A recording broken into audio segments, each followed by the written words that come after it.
Please do like, share, and subscribe and press the bell icon.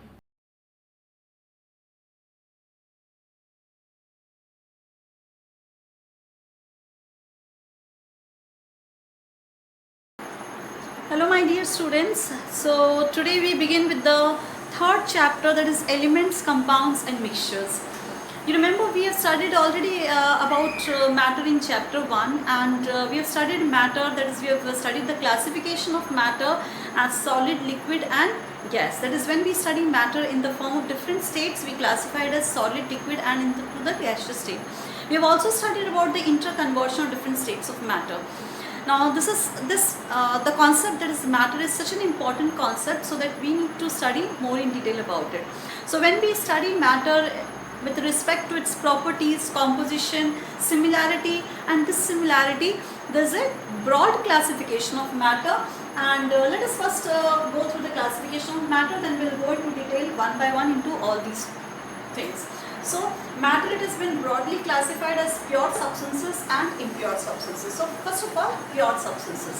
What are pure substances? Substances which has got particles or the atoms of only one kind. Those substances we call them as the pure substances. For example, suppose if you consider gold. Gold has got atoms of gold only. No other substance that has been mixed with it. Or let's consider calcium. So when we talk about calcium, it's only the atoms of calcium, or sodium, atoms of sodium only. No other substance that has been mixed with it. Or let us take an example like for example carbon dioxide. So when you are talking about carbon dioxide, does sulfur dioxide comes to your mind? No.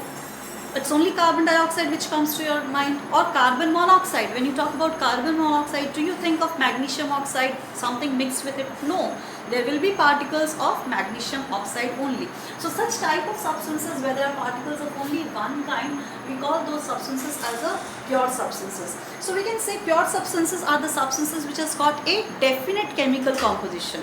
So a definite chemical composition, and at the same time definite physical and chemical properties. The properties, physical properties, chemical properties, they will be same. Then they will be homogeneous, and their composition will also be same, or we can say the composition will be uniform throughout. Then for example, as I gave you that is gold, where only the particles of gold will be there, or sodium chloride or calcium chloride or any other pure substance. Coming to the impure substances, that is when two or more substances, when they are mixed together in any proportion. Those two or more substances, they can be two elements or one element or a compound or two compounds, when they are been mixed together in any composition, like there's no definite composition of it. Such type of substances we call them as a impure substances. Now what happens if they do not have a definite set of properties? The impure substances, because any substances, any elements, any compounds, they have been randomly mixed together. So would you expect the properties to be same? No, the properties will not be same. The chemical composition will also be not be same. So we can say that the composition will be different, properties will be different. Then at the same time they may be homogeneous or heterogeneous. I'll explain this, what do you mean by homogeneous or heterogeneous, later on when we'll go through it. Then pure substances, it is again being further classified as elements and compounds. And these elements, they have been further classified as metals, non-metals, metalloids and inert gases. Coming to the compounds. Okay, let me first give you the examples of the metals. Okay, elements have been classified as metals, non-metals, metalloids and inert gases. Now metals. Now metals like means what? That is the elements which having the which are metallic in nature, like for example the substances which are good conductor of the elements which are good conductors of electricity, which are malleable, ductile, then which can be drawn into wires or thin sheets, which are sonorous in nature. So those type of substances, they are called as the metals. Just opposite to them, there is a dot, or just substances which are contradictory to them are the non-metals, like the substances which are non-malleable, non-ductile, then which are not beaten into thin sheets, or which are non-sonorous. For example, oxygen, hydrogen, nitrogen, those are called as the non-metals. Then certain substances or certain elements which has got properties intermediate between metals and non-metals. That means they will be showing some properties of the metals and some properties of the non-metals. For example, boron, silicon, arsenic, antimony, these are the examples of the metalloids. That means their properties, they are having some properties of the metals and some properties of the non-metals, or we can say their properties are intermediate between the properties of the metals as well as the non-metals. They are called as the metalloids. Then the next type of elements, that is inert gases. Now inert, what do you mean by inert? Inert means what? Something which is unreactive, something which do not react. So the elements which do not react, which are unreactive, those type of elements, like now these are the gases which are present in traces into the atmosphere, that is they are present in very small quantity into the atmosphere. So those gases like the helium, neon, argon, krypton, xenon, those are the inert gases. Then coming to the compounds. Compounds are again been classified as organic compounds and inorganic compounds. So what do you mean by organic compounds? Organic compounds means what? Compounds which are naturally occurring. Like earlier when it was found that these are the organic compounds, are the compounds which are naturally occurring. Nowadays we are Nowadays we have started manufacturing these compounds even in the industries also. That is, they have been manufactured even synthetically also. We are manufacturing them. But earlier these compounds, they were only obtained naturally, like they were all the plant product or the animal product. So those type of compounds, they are called as the organic compounds. Another thing, that these organic compounds, they are the compounds having carbon as their constituent element. All these compounds, organic compounds, they will be having carbon as one of their very important element, as a important element, or you can say constituent element. Like for example, different vitamins which are present in our body, carbohydrates, glucose, sugar, all these are the examples of your organic compounds. Alcohol. Then inorganic compounds, that is the compounds which contain minerals in them, which are composed of minerals like the magnesium, sodium, calcium. So those type of compounds, they are like, so compounds containing the minerals, like sodium chloride, it is having this sodium as one of the mineral, magnesium. So these type of compounds which are having minerals in them, magnesium, then all the compounds having the phosphorus, like your magnesium phosphate, you can say. So all these type of compounds which are obtained from the minerals or having minerals in them, those are called as inorganic compounds. Now in case of inorganic compounds, not necessarily that they will be having the carbon in them. So but in case of organic, they all will be having the carbon in them, but in most of them they are having carbon as their constituent element, most of the organic compounds. In case of the inorganic, they are having the minerals as their element, one of the element. Then coming to the impure substances, as I already told you that impure substances are the substances which which are made up of, or which are composed of either two elements mixed together, or one element or a compound mixed together, or two compounds that has been mixed together. Such type of substances, those are called as the impure substances. And these impure substances, they are again being further classified as homogeneous and heterogeneous. So what do you mean by homogeneous? Homogeneous means what? Something whose composition is same throughout. Like suppose if I say you take water from the tap, you take one bucket of water from the tap, that is tap water, and you divide into your 5 equal parts. Although you are dividing into 5 equal parts, you will be finding that it looks same, the taste will be same, and when you look at it, it will also be looking same. So that means it is homogeneous throughout, then same composition is same throughout, and appearance wise also you will be able to identify that it is same throughout. It is not happening that if you take one bucket of water from your tap and you divide into 5 parts, do you see difference in any of the part? No, it will be same. So such type of substances which are such type of impure substances which seems to be same throughout, for example tap water or air. You look outside your window or you just see the air which is present in your room, it looks same. You cannot identify, you cannot say that the air outside is yellow color and the air inside my room is red color. Can you say that? No.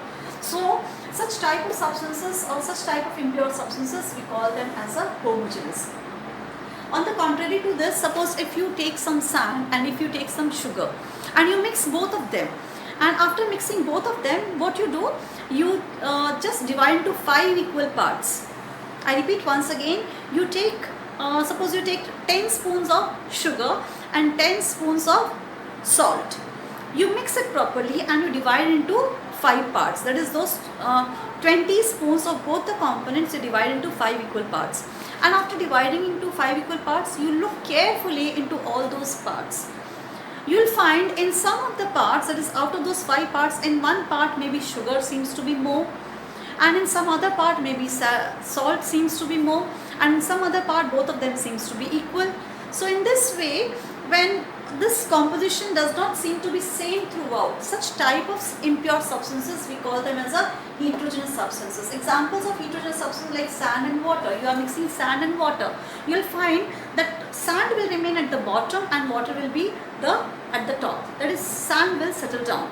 At the same time, oil and water, if you are mixing oil into water, you will be able to see a different, that is, at the top a layer of oil will be there and below it there will be water. Even if you mix it very thoroughly, you will be finding some droplets of oil mixed with the water, and after some time that oil being lighter, it will be floating up. So in this way, these type of impure substances we call them as a heterogeneous. And today we will be studying in detail about the elements, and in the next video I will be explaining about the compounds and the impure substances. So I hope it's clear, the classification is clear to you. Just go through it, or you may just take a screenshot of it, then I'll just rub it off and we'll just go into the detailed study of these elements.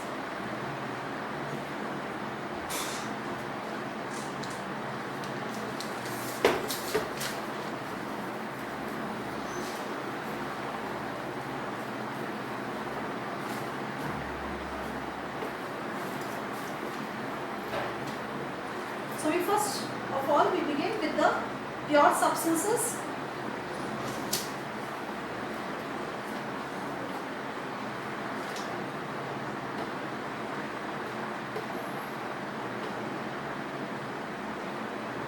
So let us study the characteristics.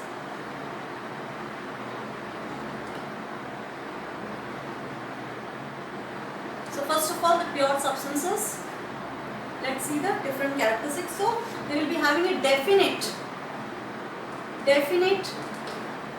chemical composition, then definite physical and chemical properties, that is definite physical and chemical properties. Next, they will be homogeneous in nature,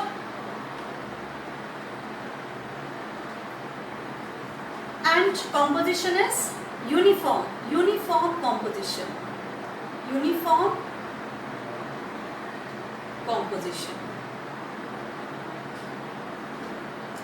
So example, that means uniform composition throughout the bulk.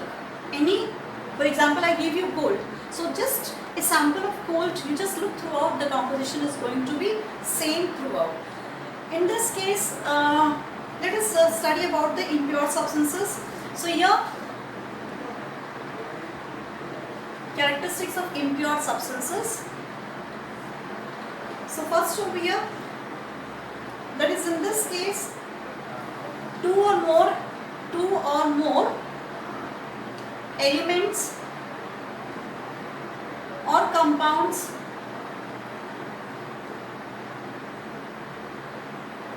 or both are mixed together.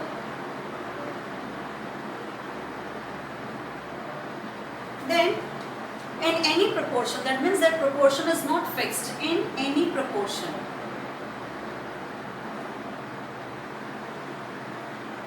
Those type of substances are impure. Then what about the physical and the chemical properties? They do not have the definite set of properties. So can we say over here, can we write down over here as in the contradictories over here, that is definite chemical composition. They do not have a no definite chemical composition, no definite chemical composition.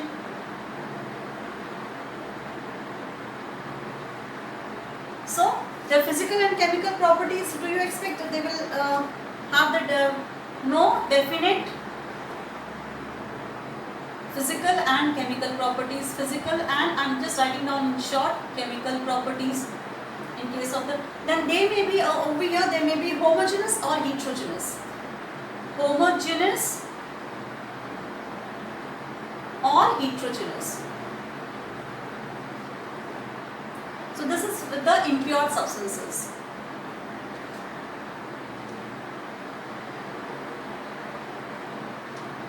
Let me write down at the top. Okay. Then uniform composition. What do we expect? Will the composition be uniform? No uniform composition throughout. No uniform composition throughout. So you see, both of them, they can be written as, the differences can be made between them. That is, pure substances, they are having the definite chemical composition, impure, no definite chemical composition. Then, pure substances, definite physical and chemical properties, no definite physical and chemical properties. Their physical and chemical properties depends upon the amount or the quantity of the different substances present in them. They are homogeneous. Impure substances, they may be homogeneous or heterogeneous. They can be any of these two. The composition is uniform throughout the bulk, and here no uniform composition throughout the bulk. So these are the differences between the pure and the impure substances. Now we'll leave impure substances today. We'll just study about the pure substances. So I'll just, if you want, you can just write it down, and then I'll just rub the board.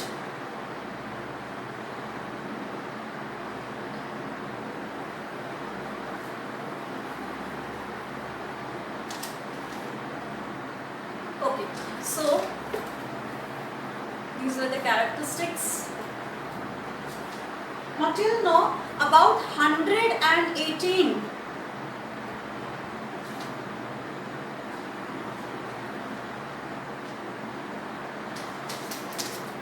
So about 118 elements. Now why are we talking about the elements? Because pure substances, it has been classified as elements and compounds. As I already said, pure substances, let me just show you once again the classification. That is, pure substances, they are of, that is, elements and compounds.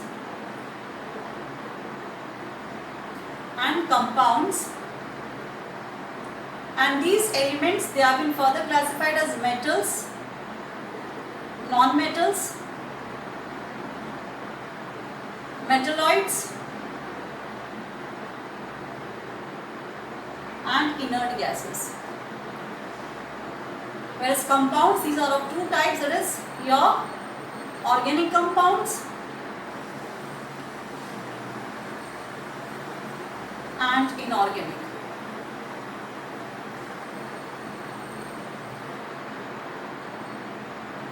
Let's come to elements. Now, till now, 118 elements are known to us. That is, these number of elements are existent. And out of these 118 elements, 92 elements are naturally occurring.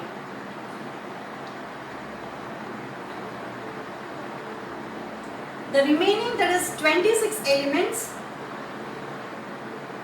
these are been prepared. This is artificially created. Artificially created. Okay, out of 118 elements, 92 are naturally occurring and 26 are artificially created. Now let's come to the characteristics of the elements. So here, pure substances, these are two types. We'll first begin with the characteristics of the elements. So let's study about the characteristics of the elements. So the elements, they will be consisting of only one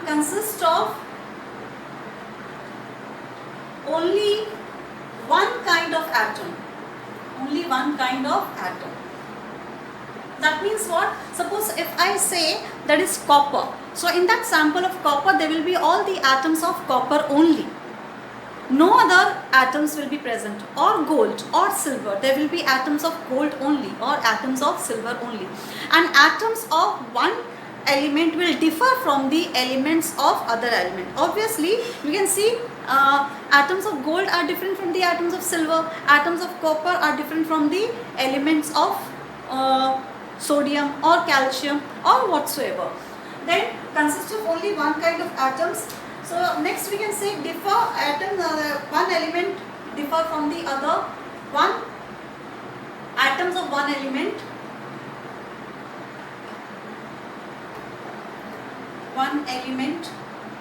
differ from atoms of other element. So second characteristic of this. Then consist of individual atoms or molecules. Consist of individual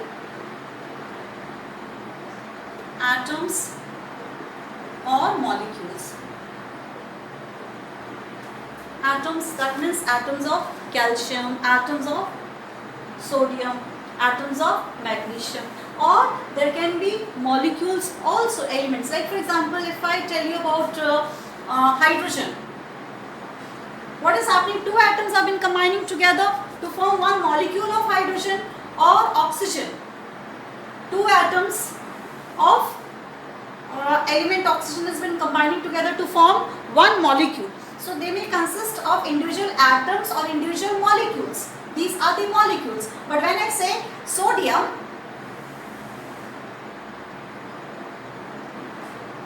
that means what? That is one atom of sodium. Or calcium, one atom of calcium. Then next, they may be pure, they are pure and homogeneous. They are pure and homogeneous.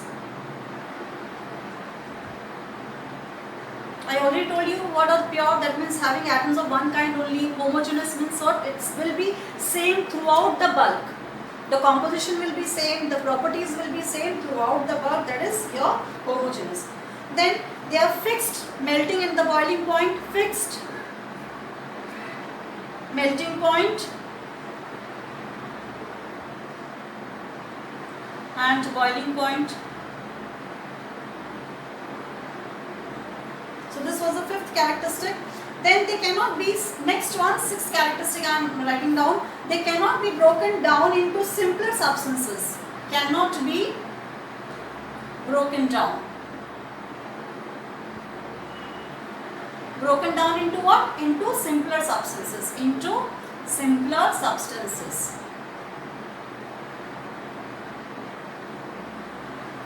Then the last characteristic, that is they react with other elements or compound. They react with other elements or compounds. So these are certain characteristics, like one element reacting with the other element. For example, oxygen, which is an element, it is reacting with hydrogen, which is another element. What does it form? Oxygen, hydrogen, when they react together, they lead to the formation of a compound, that is water molecule. So they can react with the other elements, or they can also react with the other compounds also. Like let me give you one example. I am just writing down over here. Example of this, that is H2 plus Cl2. It reacts in presence of the diffuse sunlight, forming 2HCl. Then next, potassium plus water. So it will be forming what? Potassium hydroxide, that is KOH plus H2. Hydrogen gas will be evolved. So this will be 2. This will also be 2. So 2K, oxygen is 2 over here, oxygen is 1 over here. So this will be 2 over here. So this will be 4. So now it is a balanced equation.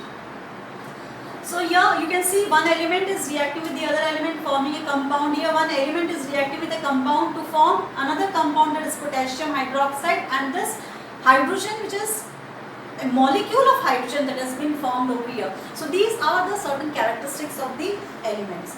So here we have just started with this. Now we will move on to the characteristics of metals, non-metals, metalloids and inert gases. I hope elements, what we mean by elements is clear to you. Let us proceed further.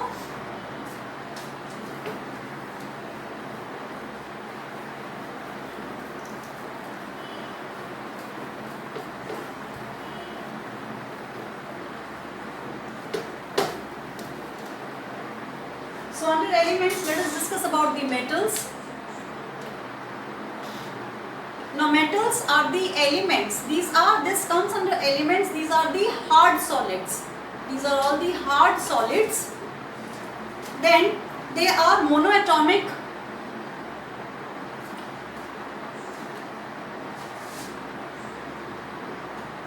Now hard solids like copper, which is hard, or any other element that you take, that will be all the metals, all different types of metal, or even gold or silver. You cannot just break them into pieces with your hands. Then they are all monoatomic, like sodium, calcium. All these are magnesium. So they are monoatomic. They are hard solids. Then we'll find that these also possess certain properties like malleability, ductility, which you have already studied in your lower classes. Then they are the good conductors of heat and electric current. They are sonorous in nature. So all those are the points which you have already studied. So I'm not writing down them once again. Next, coming to the non-metals. Now non-metals are the elements. These may be they may be you can say they may consist of two or more atoms which may be combined together, and at the same time they may be solid, they may be liquid, or they may be in the gaseous state. They may be solid. Here in case of the metals they are only the hard solids, but in case of the non-metals they may be solid, they may be liquid, or they may be the gaseous state. Then over here they are monoatomic, but in case of the non-metals they may be polyatomic. That means many atoms may be there present in case of the non-metals. Let me give you an example, like for example oxygen. Two atoms are there. In case of oxygen, two atoms are joining together, are coming together and leading to the formation of one molecule of oxygen. Then phosphorus, four atoms are joining together, are coming together, leading to the formation of one molecule of phosphorus. Or sulfur, that is S8. One molecule of sulfur is having 8 atoms of sulfur. So they may be, they are not like over here they are monoatomic, but in case of the non-metals they are all polyatomic. They may be having more, they are having, not maybe, sorry, they all have the more than one atoms which combine together leading to the formation of molecules. But in case of the metals they are all monoatomic, and in case of the non-metals you will find all of them, they will be diatomic, triatomic, tetratomic, or they may be tetratomic comes under polyatomic. Suppose if there are one atom, we call that as monoatomic. If there are two atoms coming together leading to the formation of a molecule, we call them as diatomic. And if there are three atoms coming together, we call them as triatomic. More than three, we call it as polyatomic. Like for example, in case of phosphorus and sulfur, 4 atoms coming together. Then S8, that is 8 atoms are leading to the formation of a molecule. So they may be diatomic, they may be triatomic, or they may be polyatomic, which may be here when it is 8 it called as a octatomic, but it comes under polyatomic. Poly means what? More than one. When the atoms are more than one, when the atomicity of a particular substance is more than one, or when the atomicity of a particular element is more than one, we call them as a polyatomic. So here you can see more than one. So they are polyatomic in nature. Then we'll find all these non-metals. Again, they also possess the properties just the opposite of the metals. That is, they are all non-malleable, non-ductile. They cannot be drawn into wires, cannot be beaten into sheets. They are all bad conductors of heat and electricity. Then they are all non-sonorous. So those are the points which you have studied in the lower classes. Again, I am not writing down over here. Then next we have the metalloids.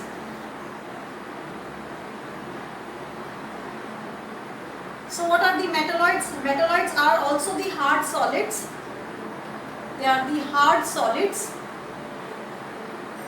Then their properties are intermediate.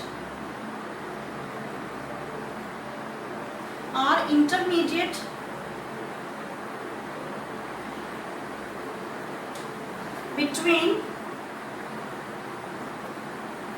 properties of metals and non-metals.